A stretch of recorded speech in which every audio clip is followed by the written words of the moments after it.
Hello and welcome to the GrapeSEED Official Podcast. We are back with our second episode in the Take a Step series. In it, we will take a very close look at the progression of learning our students will go through with a particular material in a unit. We will look at the quick checks in the teacher manual to get the big picture look at our goals, and then dive into the lesson plans and see how what we are doing in each day contributes to achieving those big picture goals. We will primarily focus in on the highlighted material for the episode, but if there are other questions or activities found in the lesson plans for other materials that contribute to the quick check goals of our focus material, we will mention those as well. The goal of this series is to help show our teachers how carefully GrapeSEED has been designed through how interconnected everything in the curriculum is.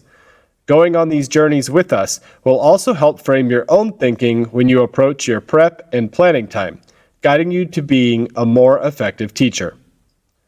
It can be helpful to listen to podcasts in this series with your teacher manual and lesson plans for the appropriate unit handy so you can follow along more easily.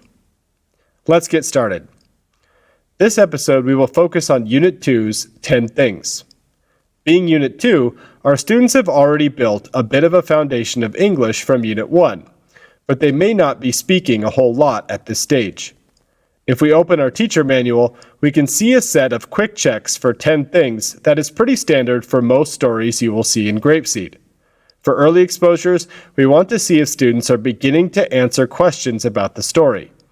The middle exposure quick check asks if students can more fully answer questions about the story, and the end exposure quick check asks if students can answer questions about themselves using the language of the story.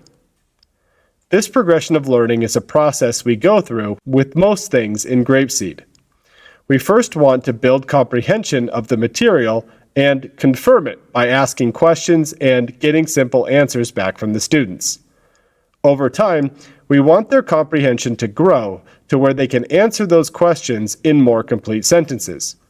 By the end, we want them to understand the language and expressions in the material so well that they can use it to talk about themselves, not just within the context of the material they are doing. A good example from today's focus material is about the buttons on Tanya's shirt.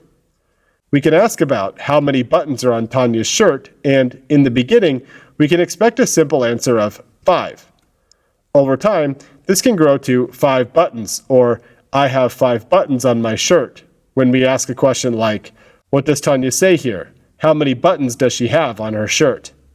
In the end, though, our goal isn't for students to remember that Tanya's shirt has 5 buttons. It is good practice for them to understand and use that language in early questions related to the story. But we want students to get to the point where they can talk about how many buttons they have on their shirt. That's the end exposure quick check. Can students answer questions about themselves using the language of the story? When we see these vaguer quick checks, it can help to look up and see specifically what we are targeting in the learning objectives. For 10 things, we can see that the focus is on practicing the numbers 1 through 10 and understanding the expression, I have blank in my blank. Let's think about that target sentence in the context of what our students have practiced so far in GrapeSEED. In Unit 1, they had the One Big Book, where they practice talking about different body parts and family members they have.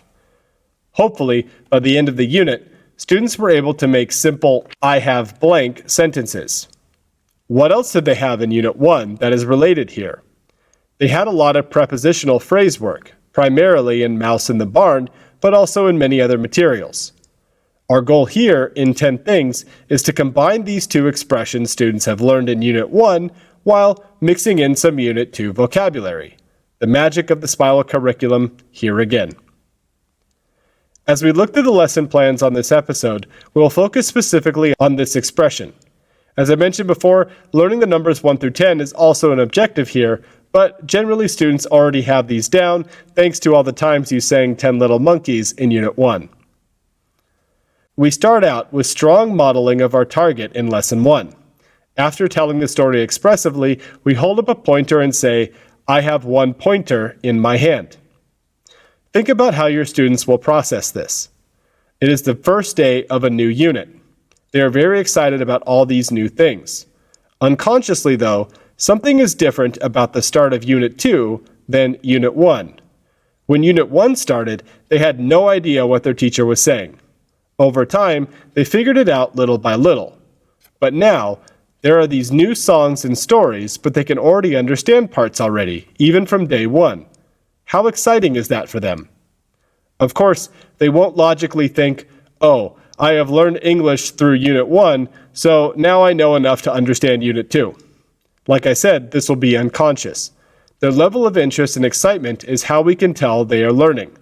New things are fun, of course, but it is because they are understanding the language that these new materials are so engaging and interesting.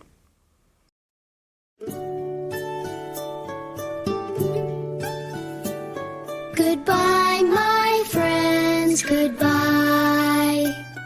I'm sad to say goodbye. It was a good day, but now I will say goodbye, my friends, goodbye. Goodbye, everyone.